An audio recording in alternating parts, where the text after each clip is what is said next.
الفاتحة. أعوذ بالله من الشيطان الرجيم.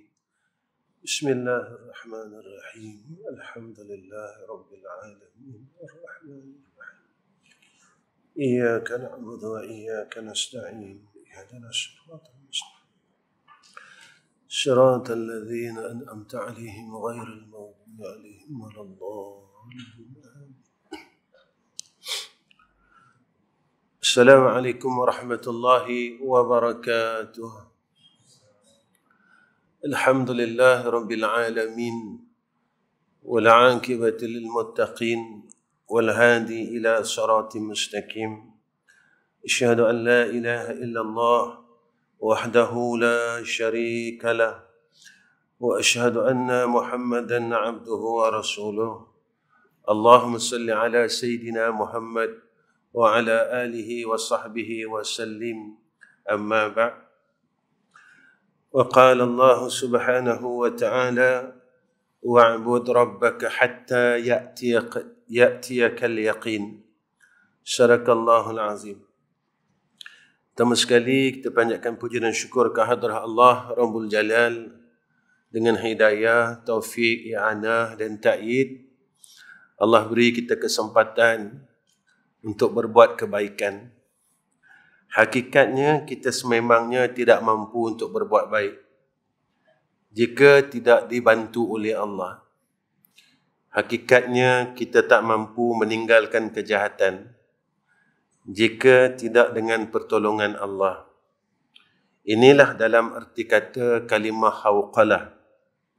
La hawla wa la quwwata illa billahil aliyyil azim. Jika tidak ada pertolongan Allah, maka kita tak mampu mengerjakan kebaikan dan meninggalkan kejahatan.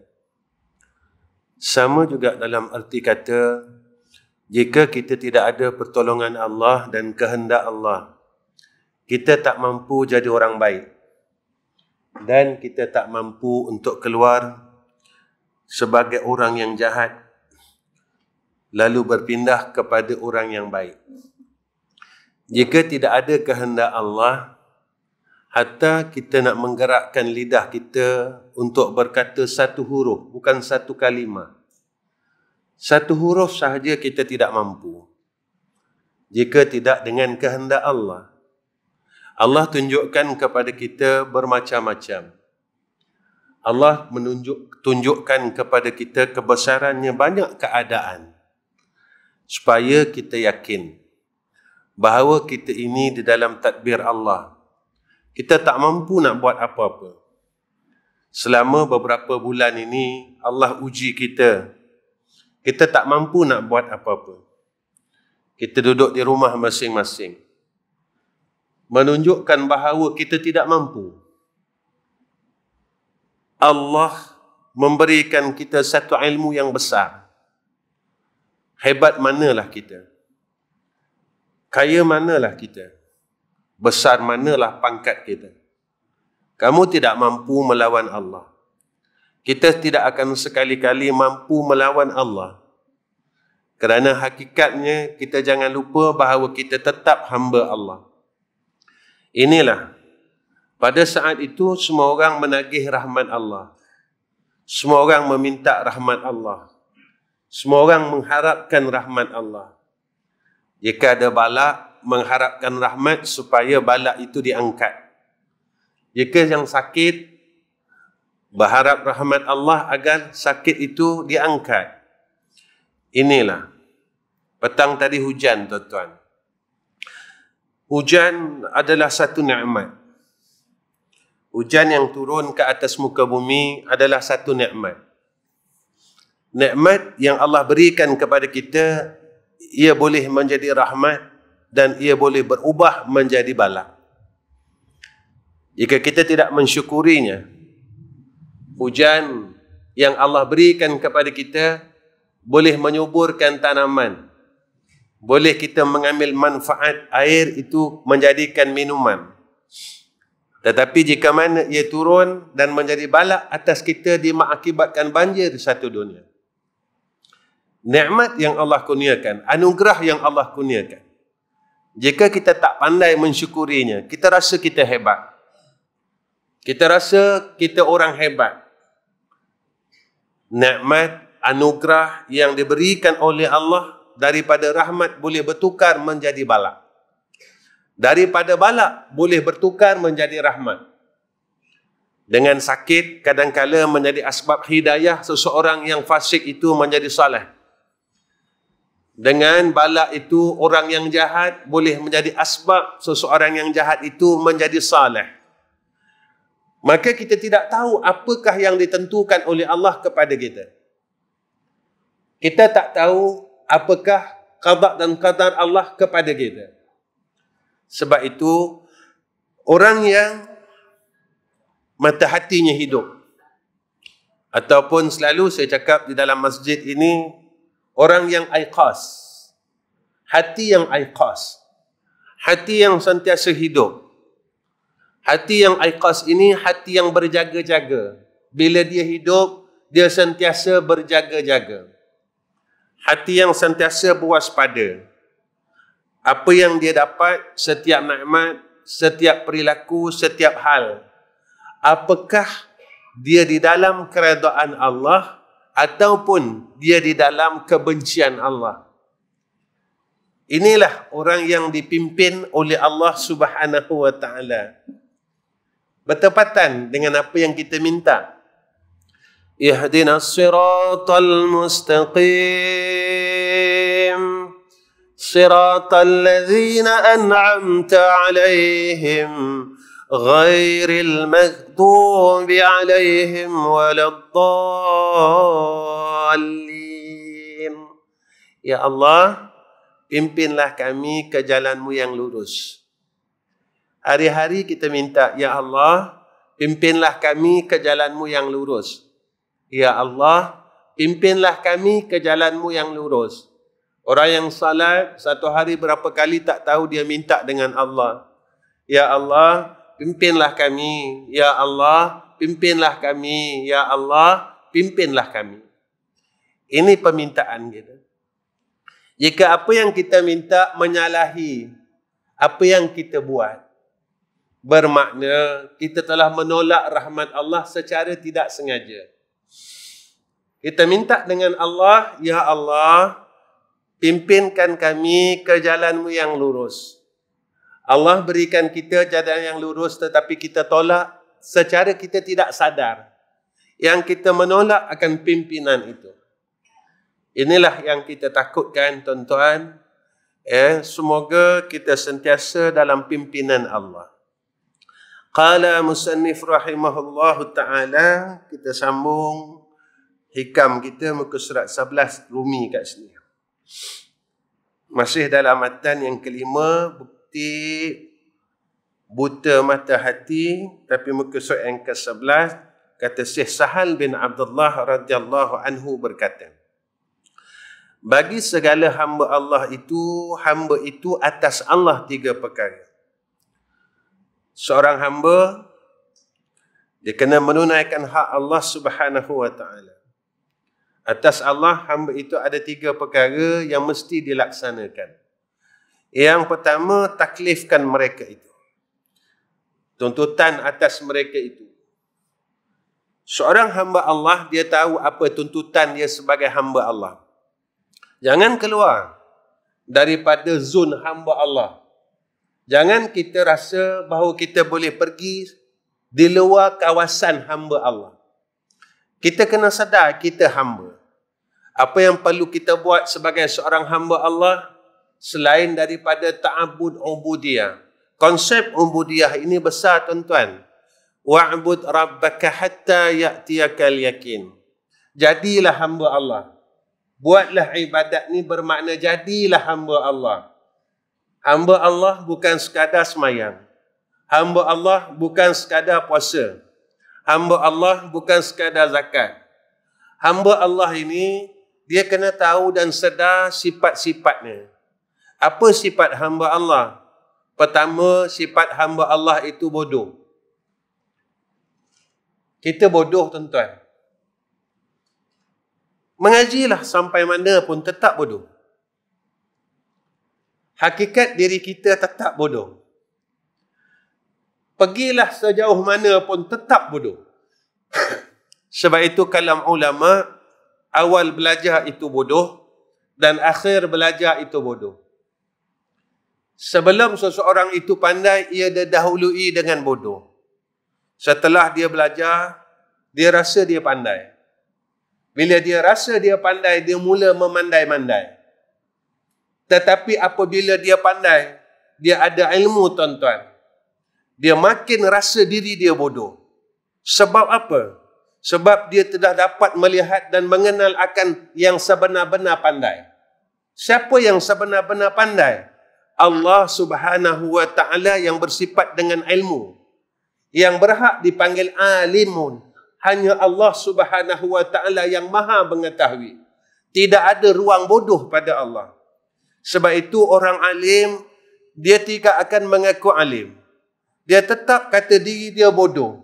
Sebab ruang alim dan ruang bodoh itu lebih besar daripada ruang alim. Kekosongan kebodohan itu lebih banyak daripada kekosongan alim itu.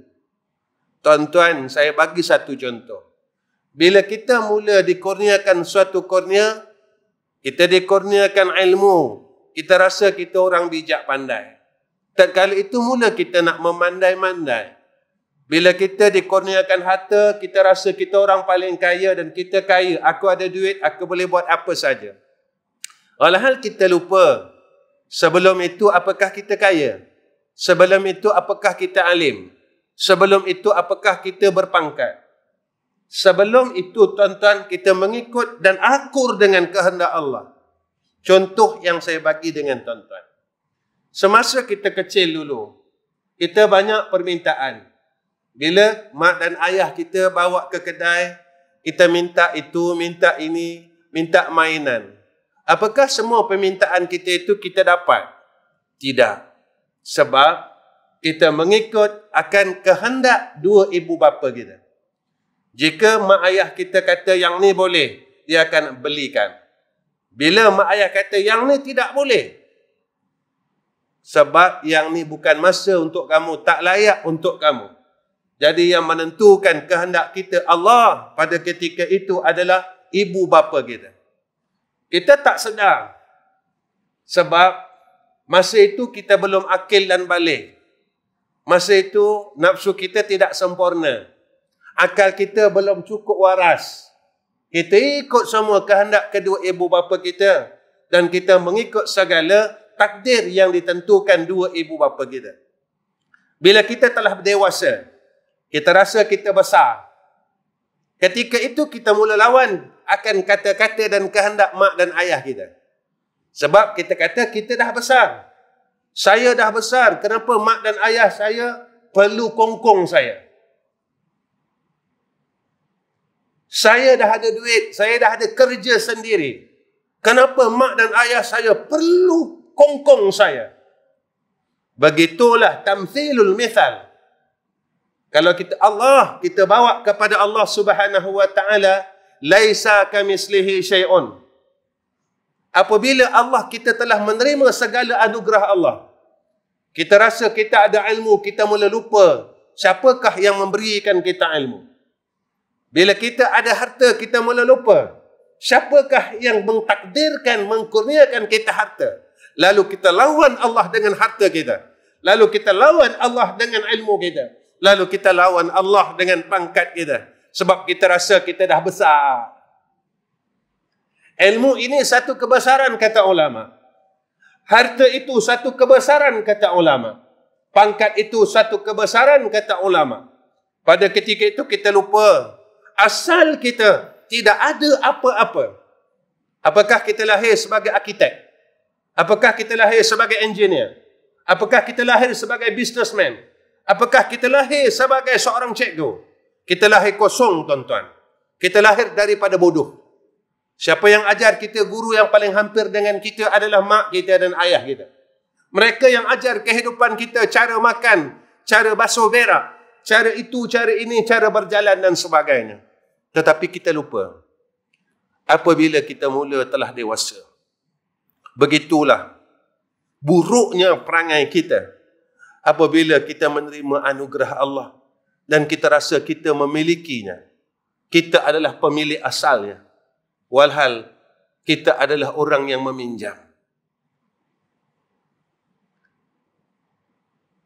Allah cuma bagi kita pinjam. Kita beli rumah dengan bank, ikat 9 tahun. Kita bangga bawa kereta yang masih atas nama bank. Walhal bukan kita punya, tetapi bank punya. Tidakkah kita rasa dalam diri kita, kita punya? Ini yang dikatakan orang yang tidak sadar diri. Tidakkah kita diberi pinjam? Di mana milik kita? Di mana tempat kita yang sebenar? Wa ammal ladzina amanu wa amilus salihati falahum jannatul ma'wa nuzulan bima kanu ya'malun. Bila kita berada dalam jannah Allah, kita punya rumah, kita punya kenderaan, kita punya namanya burak, semua kita punya. Selagi kita belum berada di dalam jannah Allah, bukan kita punya. Tetapi kita tidak sedar apabila sikap kesombongan dan kebesaran diri kita itu kita bawa di dalam kehidupan kita, dan kita lupa siapa Tuan punyanya. Kedua, hakikat sifat hamba Allah itu miskin. Kita ni orang miskin. Kita tak ada apa-apa. Siapa yang kata kita miskin? Allah. Allah yang kata kita miskin, tuan-tuan, bukan manusia yang kata kita miskin. Antal ghani wa nahnul fuqara. Tidakkah kita rasa kita kaya? Kita rasa kita orang kaya. Allah kata kamu miskin. Kamu miskin, yang kaya aku, kata Allah. Kamu bodoh, yang alim aku. Bila kita mengekalkan sifat-sifat ini, kita akan berada di dalam tempat hamba Allah.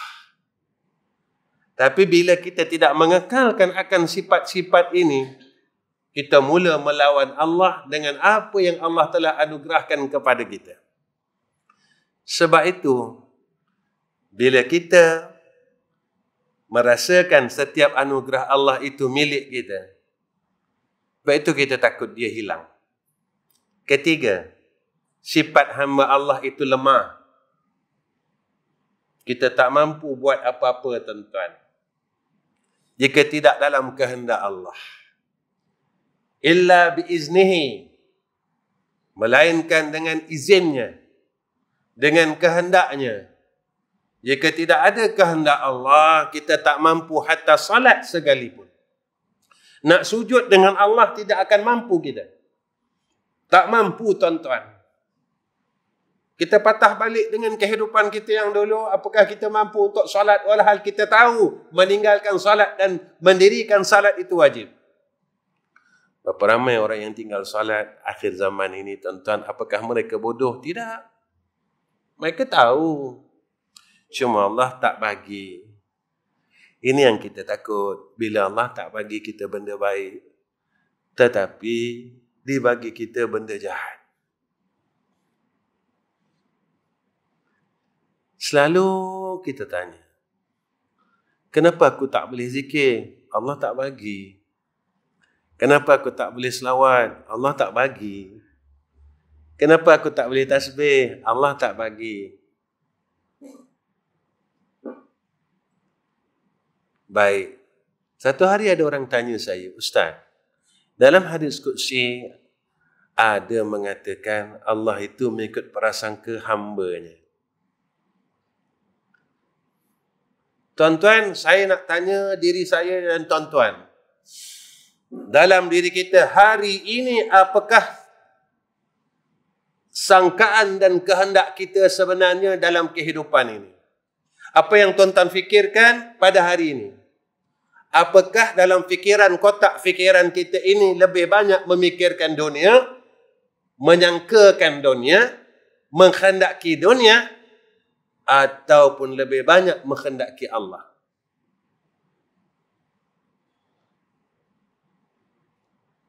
Kalau lebih banyak kita menyangkakan dan menghendakikan, memiliki, berhajat kepada selain Allah, itu yang kita dapat.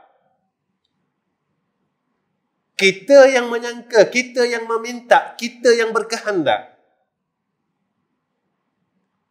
Kenapa ulama hidupnya dijaga sebab sangkaannya dengan Allah?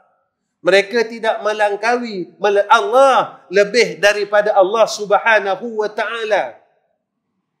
Mereka dah kurang fikir dunia. Tetapi apakah Allah itu mengurangkan dunia pada mereka? Tidak. Abdurrahman bin Auf, apakah ia tambah miskin bila dia banyak memikirkan Allah?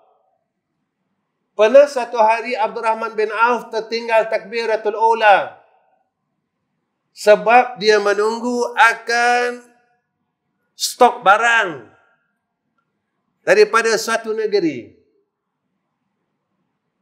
Lalu apabila dia tertinggal takbiratul ula bersama Sayyidina Rasulina Muhammad sallallahu alaihi wasallam, dia terus jumpa Nabi sallallahu alaihi wasallam, "Ya Rasulullah, dunia ini yang aku tunggu telah melalaikan aku, telah merugikan aku dengan Allah Subhanahu wa ta'ala. Ya Sayyidina Rasul, maka seluruh dunia ini aku serahkan kepada engkau untuk engkau gunakan, ku kembalikan kepada Allah Subhanahu wa ta'ala."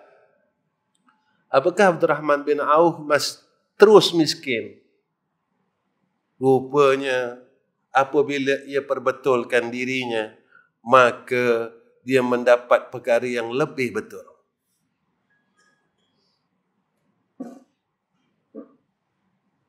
Bila kita terus salah, kita akan dapat benda yang salah. Kita terus buat salah. Kita salah, kita akan terus dapat benda salah. Dari hidup kita dalam salah. Sebab kita tak betulkan diri. Baik.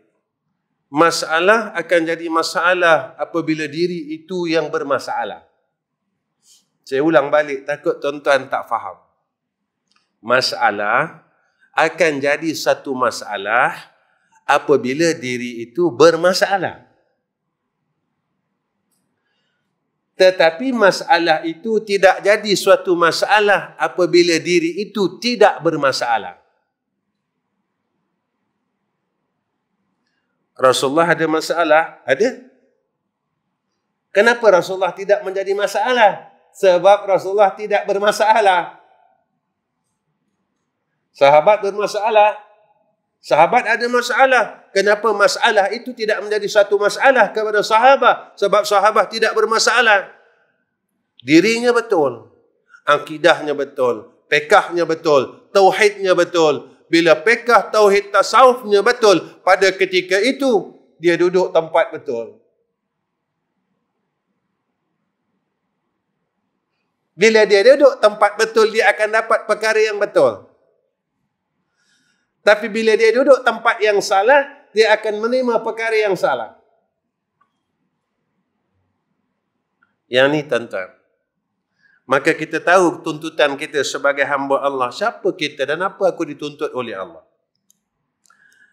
Yang kedua, kata Sahal bin Abdullah, hal mereka itu. Jangan keluar daripada hal seorang hamba. Jangan nak jadi tuan. Jangan si miskin berlagak kaya. Jangan si bodoh berlagak pandai. Jangan si lemah berlagak kuat.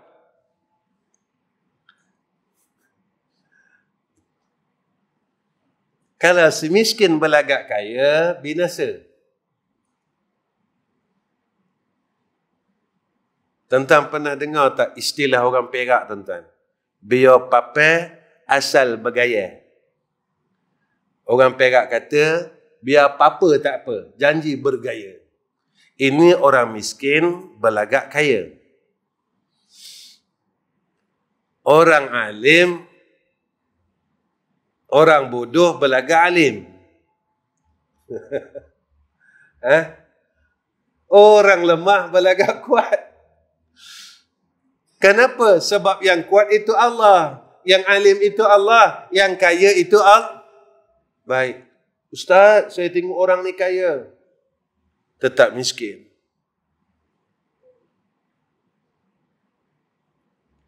Tuan-tuan pernah tengok tak orang kaya berhenti cari duit? Tuan-tuan pernah tengok tak? Duit ada dalam bank juta-juta, kemudian dia berhenti. Saya dah berhenti cari duit. Sebab saya duit dah banyak. Kalau duit ada juta-juta, rasa-rasa 20 tahun lagi hidup, cukup tak tuan-tuan? Kalau ada 100 juta. Cukup ke lebih tuan-tuan?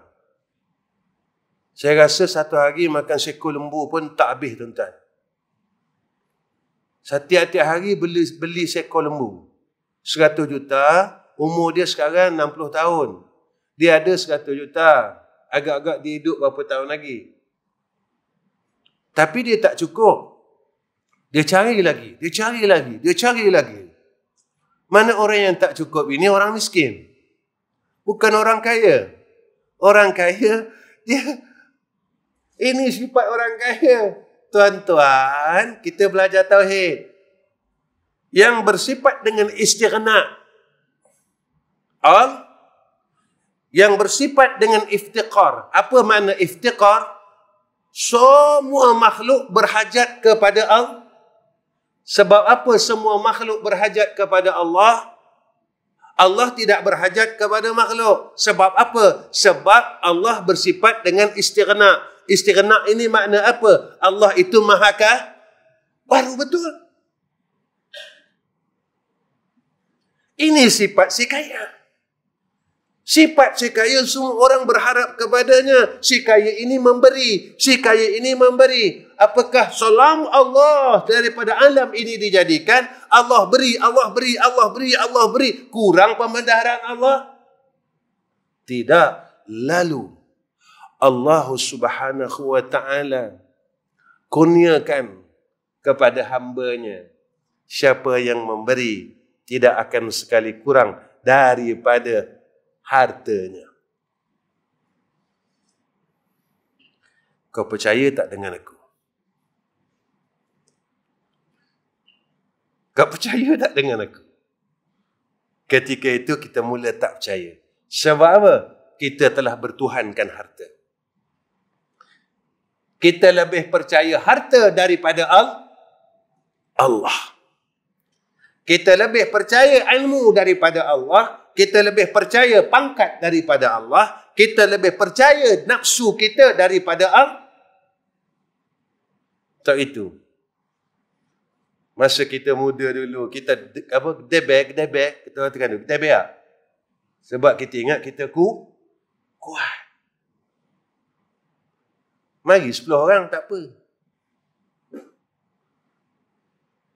Kita tua dah ni, debek lagi tak? Tak go. Kencing manis 18. Darah 160. Darah. Mana gig debel dulu? Mana? Akhirnya kita faham bahawa aku ni lemah. Kenapa dari dulu tak faham?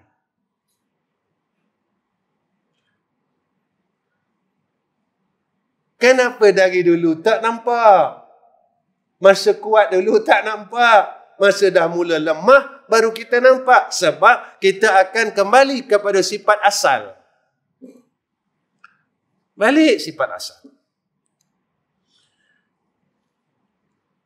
Dan yang ketiga, melaksanakan pekerjaan mereka sebagai seorang hamba Allah. Ubudiyah. Kerja hamba ini jadi khadam. Ada hamba jadi toke. Hamba ni kerja dia jadi khadam. Jadi khadam Allah. Jadi khadam Allah. Buat khidmat dengan Allah. Sebab apa buat khidmat dengan Allah? Sebab kita nak rahmat Allah.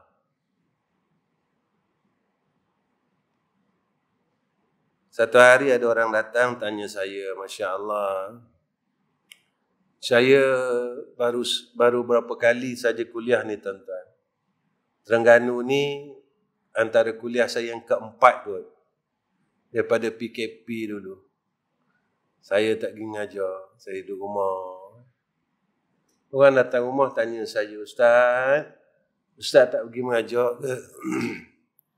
Saya kata, tak sampai masa ngajar buat benda. Jika tak ada dalam kehendak Allah, tak ada. Sebab saya bukan mengajar ni punca rezeki. Punca rezeki saya Allah. Jadi bila suruh rehat, rehatlah. Rehatlah. Gagah nak mengajar buat benda. Bila aku kehendakkan kamu mengajar, nak lari mana? Boleh lari tak tuan-tuan? Baik. Kenapa Ustaz cakap macam tu? Siapa boleh halang dirinya daripada jatuh? Cuba angkat tangan.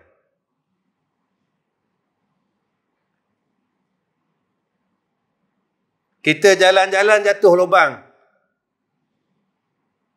Tuan-tuan boleh halang tak takdir? Baik. Siapa boleh halang daripada sakit? Hari ni sihat, besok pagi sakit. Kita akan pegang dia takdir. Apakah belajar ini bukan takdir? Apakah mengajar itu bukan takdir? Kenapa sakit kita boleh pegang takdir, jatuh boleh pegang takdir, mati boleh pegang takdir, aksiden boleh pegang takdir, tetapi yang lain tidak boleh memegang takdir? Apa kerja hamba? Meminta takdir yang baik. Kan ini kita disuruh oleh Nabi SAW meminta supaya kita diberikan ketentuan yang baik. Dan berlindung daripada ketentuan yang tidak baik. Ini ada doa, Allahumma inna na'udzubika min jahdil bala wa darkis syiqa wa su'il qada. Kita minta lindung daripada ketentuan qada yang tidak baik. Baik. Jika kata kita hebat, kita boleh buat semuanya. Kita hantar anak kita di satu sekolah tahfiz. Di madrasah itu hampir ada 50 orang atau 100 orang. Apakah 100 orang yang belajar di sekolah tahfiz itu semua boleh hafal Quran 30 juzuk? Tuan-tuan pernah jumpa tak? Satu sekolah, semua dapat 30 juzuk. Sebab apa tak boleh tuan-tuan? Guru yang sama, sistem yang sama. Diorang pakai sistem Malaysia, sistem Turki tuan-tuan. Hebat. Kita tanya sistem apa? Ini sistem daripada zaman Osmania. Kenapa yang boleh hafal 5 orang, yang 90 orang, 95 orang, 15 juzuk, 10 juzuk, 25 juzuk, tak habis 30 juzuk. Guru yang sama, sistem yang sama, sekolah yang sama.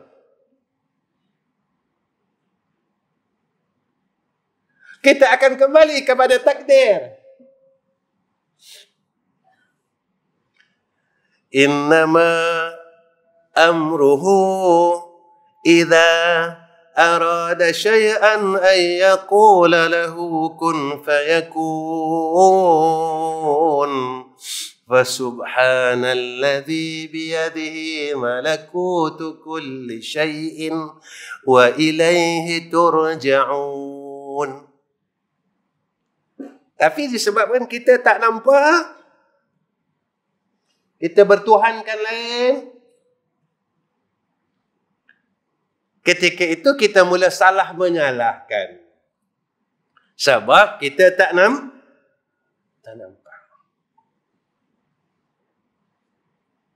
Ada tak sebahagian tuan-tuan yang dulu mengaji pondok, kenapa tak boleh jadi tok guru?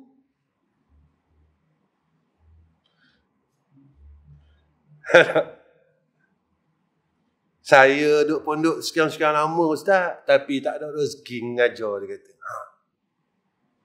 Buat apa pula? Guru kita hebat, apakah guru kita bodoh?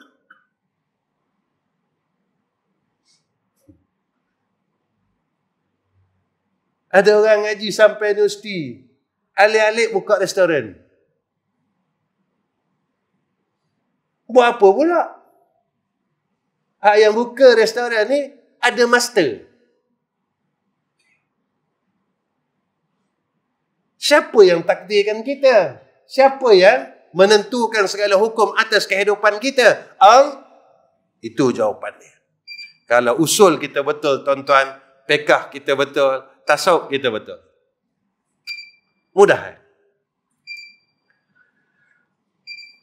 Dan bagi Allah atas segala hamba itu 3 perkara, iaitu tawakal kepada Allah. Serahkan dengan Allah. Itu kemarin semalam saya ada bagikan zikir tawakal. Zikir tawakal tu baca tuan-tuan. Di masjid ni saya baca lagi. Ya. Sebab kita tak tahu apa yang terjadi dalam kehidupan kita. Kita nak benda baik. Kita nak benda baik. Supaya hidup kita baik, Allah bagi rezeki atas kita, kita jadi orang baik. Allah bagi kita ilmu, kita dapat jadi orang baik. Sebenarnya, ilmu ini menjadi asbab kepada kita supaya kita dipimpin jadi orang baik. Sebab ada orang dah ada ilmu tapi dia jadi jahat. Ada orang ada harta tapi jadi jahat. Ada orang ada pangkat jadi jahat. Ada orang diberikan nikmat tapi dia jadi jahat. Namanya istidraj. Kita tak nak istidraj. Kita nak rahmat Allah. Jadi hari-hari serah dengan Allah. Wa tawakkaltu 'alal hayyil ladzi la yamut. Wa tawakkaltu 'alal hayyil ladzi la yamut. Wa tawakkaltu 'alal hayyil ladzi la yamut. Wa tawakkaltu 'alal hayyil ladzi la yamut. Wa tawakkaltu 'alal hayyil ladzi la yamut. Wa tawakkaltu 'alal hayyil ladzi la yamut. Ustaz, kalau baca tu selesaikan masalah. Kalau baca dengan sombong tak selesai. Bacalah dengan sifat hamba. Macam mana Ustaz sifat hamba? Tuan-tuan, macam mana kita doa waktu kita sedang sakit tenat? Tuan-tuan, macam mana kita doa waktu kita sedang susah sangat? Itulah hamba. Macam mana kita doa waktu kita sihat? Macam mana kita berdoa waktu kita tengah senang? Beza kan tuan-tuan? Beza. Jadi baca tu dengan sifat hamba. Sifat hamba yang mana? Yang miskin, yang bodoh, yang lemah. Jadi bila kita baca dengan 3 sifat itu, Allah pandang kita, Allah dengar permintaan kita. Jadi Allah bodoh tak tuan-tuan? Allah tak bodoh sebab Allah Maha Alim. Kalau kita lapar, dikenyangkan. Kalau kita susah, disenangkan. Kalau kita ada masalah, diselesaikan. Sebab kita baca sebagai hamba Allah. Si hamba ini meminta, wa tawakkaltu 'alal hayyil ladzi la yamut. وتوكلت على الحي الذي لا يموت وتوكلت على الحي الذي لا يموت وتوكلت على الحي الذي لا يموت. Allah dengar. Kau ada masalah apa, aku tahu. Sebab walaupun terdetik benda itu di dalam hati kita, tetap di dalam pengetahuan Allah. Tetap kita tak boleh bohong Allah. Baca surah Al-Insyirah, tuan-tuan. Jadi amalan. Surah Alam Nashrah. Alam Nashrah. Masa zaman lockdown itu, tuan-tuan. Itu je saya amalan saya, tuan-tuan. Selain pada salawat, jadi amalan saya. Saya amalan tak banyak macam tuan-tuan. Tuan-tuan orang yang beramal banyak. Saya amalan saya salawat aja, tuan-tuan. Saya baca salawat, hari-hari saya baca salawat. Lockdown, tuan-tuan, surah Insyirah. Baca surah Insyirah. Ulama suruh kita baca pagi 3 kali, petang 3 kali, maghrib 3 kali, subuh 3 kali. Supaya tauhid kita yakin. Inna ma'al usri yusra. Dalam banyak-banyak kesusahan, banyak masalah, berbagai masalah. Inna ma'al usri. Dalam satu masalah akan dikurniakan berbagai penyelesaian, berbagai kebaikan. Satu masalah kita mengadu dengan Allah, Allah bagi banyak jalan keluar. Inna ma'al usri yusra. Kata ayat susah itu makrifah, ayat senang itu nakirah. Tak tahu jalan keluar kat mana. Maka kita yakin yang memudahkan kita Allah. Tawakal dengan Allah. Serahkan hidup kita dengan Allah. Tuan-tuan, saya bodoh, tuan-tuan. Saya nak datang Terengganu ni. Sebenarnya saya takut. Saya tak pandai mengaji. Saya tak pandai ni. Semua tak pandai. Ya. Saya belajar kitab hikam ni daripada syekh saya waktu saya mengaji di Makkah dulu. Tak habis pun, tuan-tuan. Tapi syekh saya senyum tengok saya. Saya ingat lagi, Syekh Ahmad. Syekh Muhammad. Dia ni asalnya orang Fatani.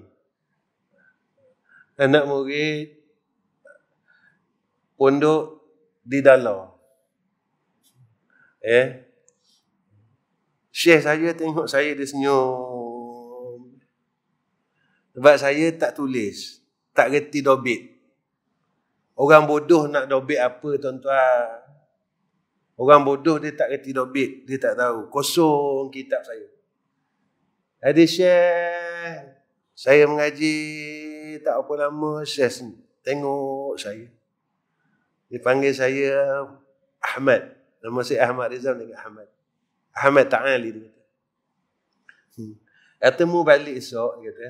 Dia orang petani, tapi cakap Arab fasih. Dia kata, esok mu kelik jawi, dia kata. Mu kelik jawi mengajar lah. Cara orang petani lah dia cakap. Mu kelik jawi mengajar lah.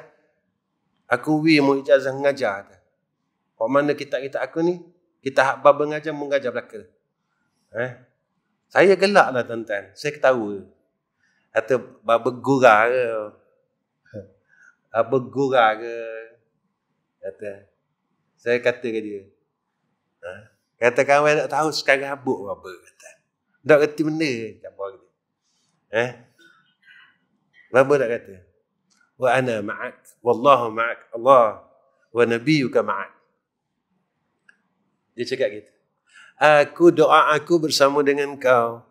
Dan Allah berserta engkau.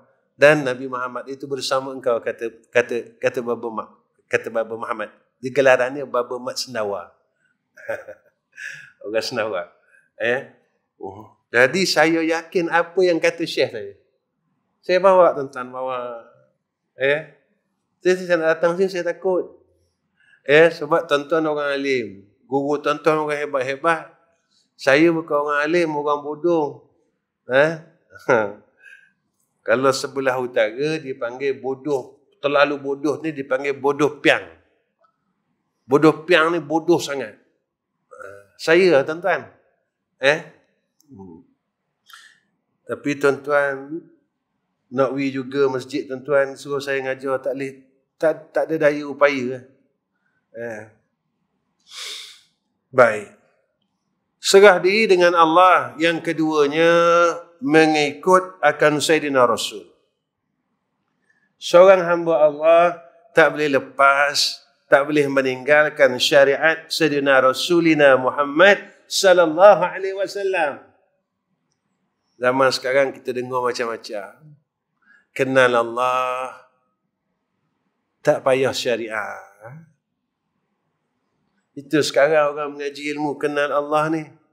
Ilmu ma'rifatullah, syariat tinggal. Jadi ilmu ma'rifatullah yang salah ke orang yang salah?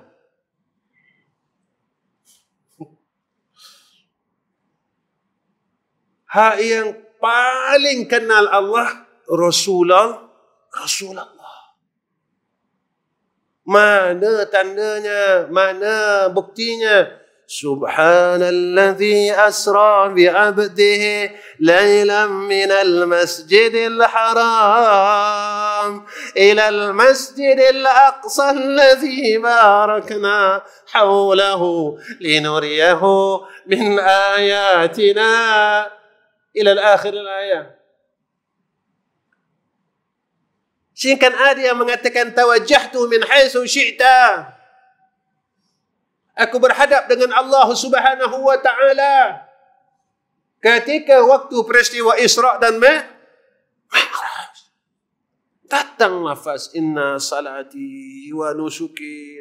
Ayat sebelumnya wajjahtu wajhiya lilladzi fatara as-samawati wal ardh. Kita kenal melalui ilmu. Lalu kita merasakan kita ini lebih hebat dari Sayyidina tak payah solat, tak payah ikut syariat.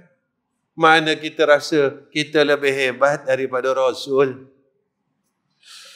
Seorang hamba Allah kena mengikut Sayyidina Rasul. Sama juga tuan-tuan. Ada perkataan, saya tak kata perkataan itu salah, tapi saya tak pegang perkataan itu. Kenapa tak mau amalkan sunnah sarban? Sebab mereka kata saya bukan orang alim. Sebab yang layak pakai sarban ini orang alim. Tuan-tuan pernah jumpa tak hadis mengatakan Rasulullah sallallahu alaihi wasallam bersabda, wahai orang alim pakailah serban dan orang yang bukan alim jangan mengamalkan sunnah serbanku. Tak ada tuan-tuan. Iblis ini pandai. Syaitan ini pandai. Dia tak benarkan kita ini mengikut Sayyidina Rasulina Muhammad sallallahu alaihi wasallam, datang kalam-kalam supaya menghindarkan kita daripada tak boleh beramal dengan apa yang diamalkan oleh Sayyidina Rasulina Muhammad sallallahu alaihi wasallam. Saya tak kata perkataan itu salah, tapi saya tak berpegang kepadanya. Dan yang ketiganya, dan sabar atas demikian hingga mati. Ikut Rasul kena sabar. Bertawakal kepada Allah kena sabar. Sebab tawakal itu sakit. Kenapa tawakal itu sakit? Sebab datang ujian fitnah-fitnah yang menghilangkan tawakal. Orang yang tawakal ini apabila i'tiqadnya telah tahqiq, yakin sungguh dengan Allah Subhanahu wa taala, baru boleh dia menyerahkan segala urusannya kepada Allah. Tapi kalau dia ada Tuhan lain, Dia bertuhankan dirinya, aku kuat. Dia bertuhankan hartanya, hartaku banyak, duit aku banyak, aku nak takut apa? Dia bertuhankan akan usaha ikhtiarnya. Dia lupa semua benda ini siapa yang bagi. Segala Tuhan ini yang dia jadikan Tuhan-Tuhan ini sebenarnya ada lagi satu ilahun. Tuan-tuan, baik 8.30. Kita nak berhenti dah ni sebab ikut SOP. Rukun iman 6. Rukun Islam 5. Rukun Islam yang pertama, asyhadu an la ilaha illallah wa asyhadu anna Muhammadan Rasulullah. Tidak ke tuan-tuan, di dalam asyhadu an la ilaha illallah wa asyhadu anna Muhammadan Rasulullah terhimpunnya rukun iman yang 6.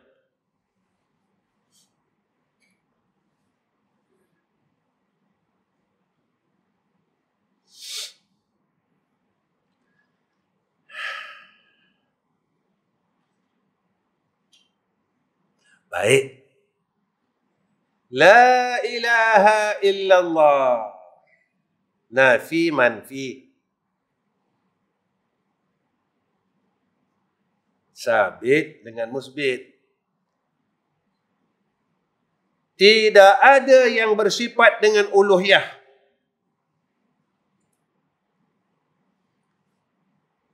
Apa sifat uluhiyah? Istighna dan iftiqar.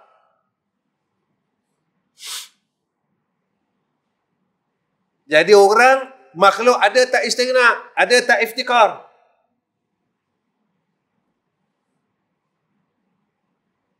Baik. Sambung balik. Tidak ada yang bersifat dengan istighna dan iftikar. Dialah ilahun. Siapa dia ilahun itu yang bersifat dengan ilahun? Allahu.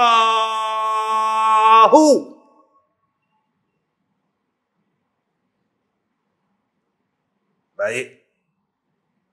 Apa iftikar? Kita berkehendak kepada ilahun, Allah yang bersifat dengan ilahun. Tuan-tuan, dalam diri kita ada tak berkehendak selain dia? Berhajat selain dia?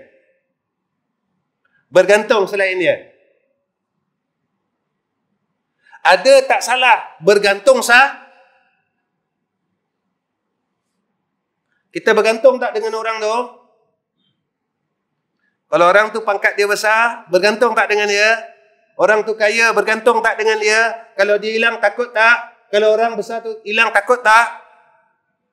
Takkah kita meletakkan sifat iftikar tu pada dia?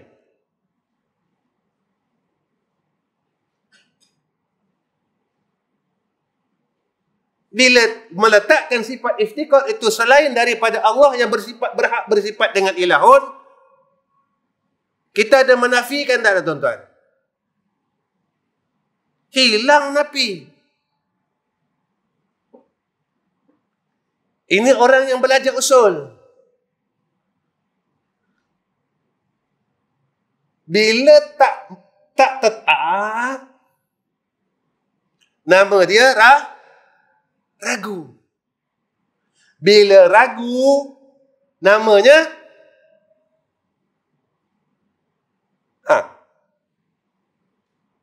ragu dengan Allah, tasdik atau tidak? Bila tidak tasdik, sah tak salat? Sah tak puasa? Sah tak zakat? Sah tak haji? Bila tidak tasdik. Sebab itu diletakkan rukun Islam itu yang pertama syahadatain.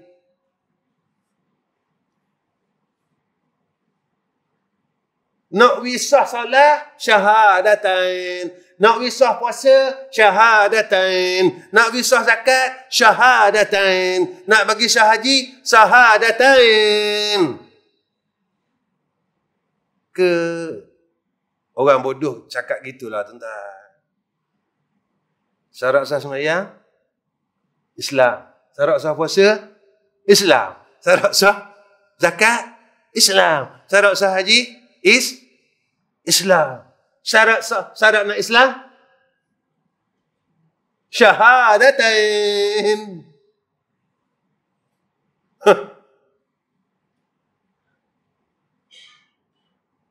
Gi mari. Duduk situ juga. Gi mari. Balik ke tanah juga. Makan sedap tuan-tuan. Makan ayam, makan kambing, makan begok di tanah. Jadi benda. Ada kambing mula. Seminggu lagi tuan-tuan pergi tengok taik tuan-tuan, dia jadi benda. Jadi benda lagi. Jadi tanah juga. Dia tak jadi kambing. Makan kambing. Pergi begok dalam tang. Seminggu pergi ziarah semula. Jadi tanah semula. Tak jadi kambing. Nampak tak? Rupanya apa yang keluar daripada kita asalnya tanah, baliknya tak. Wallahu alam. Ya. Jadi setakat tu je. Kita jumpa lagi 2 bulan akan datang insya-Allah. Kalau ada umur lah. Kalau saya mati dalam masa terdekat ni, tuan-tuan doa lagi ya. Ya. Saya nak tuan-tuan tolong doa ya. Mudah-mudahan Allah bagi saya husnul khatimah. Perkara yang paling takut dalam kehidupan saya bila kita mensyirikkan Allah. Kita tak sedar. Itu cerita Syekh Abdul Qadir. Tak apalah sebab Syekh Abdul Qadir ni diiktiraf kutubul Ghaus al-Muqaddas. Wali kutub pada zaman dia. Satu hari iblis datang. Syaitani datang ganggu Syekh Abdul Qadir tengah beristirahat di sebatang pokok. Satu gumpalan awan. Syekh Abdul Qadir, akulah Allah. Syekh Abdul Qadir kata, Allah berkata-kata bila harfin, bila saw. Mari mana suara ni pula.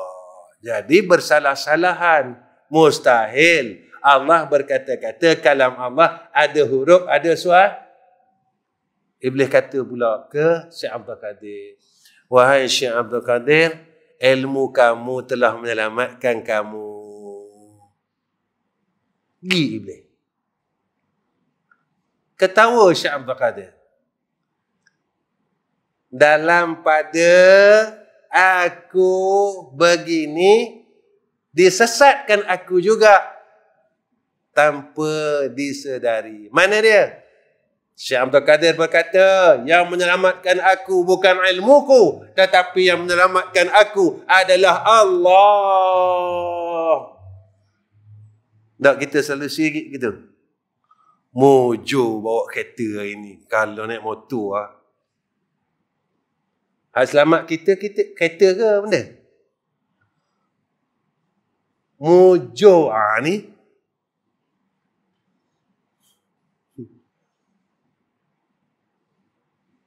Ada?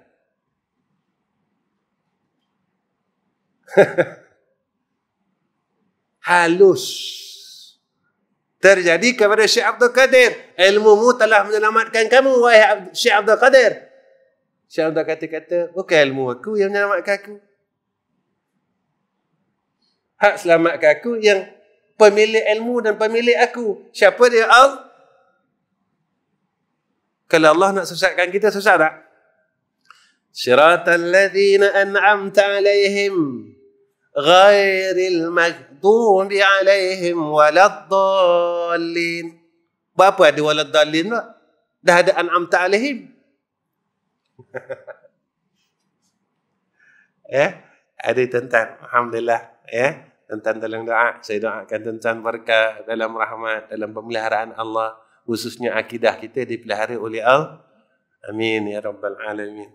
InsyaAllah setakat ni ya. Wa akhir kalam. Assalamualaikum warahmatullahi wabarakatuh. A'udzubillahi minasyaitanir rajim.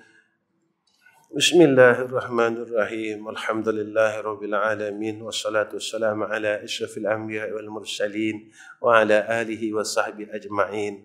Ya Allah, kami mohon kepadamu ya Zal Jalali wal Ikram, jadikan kami hamba yang baik, hidupkan hati kami dan jadi hati kami hati yang sedar. Yang kami ini seorang hamba-Mu dan istiqamahkan rasa itu ya Allah, agar kami tidak melampaui batas ya Arhamar Rahimin. Ya Allah, jika kami tersesat, Kau kembalikan kami ke jalan-Mu yang lurus ya Allah. Jika kami salah, Kau perbetulkan kami ya Allah. Jika kami lalai, Kau ingatkan kami ya Allah, agar kami tidak terus dalam keadaan yang lalai ya Allah. Ya Allah, jika kami ada yang sakit dalam majlis kami ini, sihatkan kami ya Allah. Ya Allah, jika ada di kalangan kami yang mempunyai masalah, Engkau selesaikanlah ya Allah. Engkau tenangkan hati-hati kami ya Allah. Jangan Engkau gelisahkan hati-hati kami ya Allah dalam perkara yang tidak sepatutnya kami gelisah ya Allah. Ya Allah, rahmati kami, barakahkan kami, kasihankan kami ya Arhamar Rahimin. Wa sallallahu ala sayyidina Muhammad wa ala alihi wa sahbihi wa baraka wa sallam. Walhamdulillahi rabbil alamin. Taqabbalallahu minna wa minkum.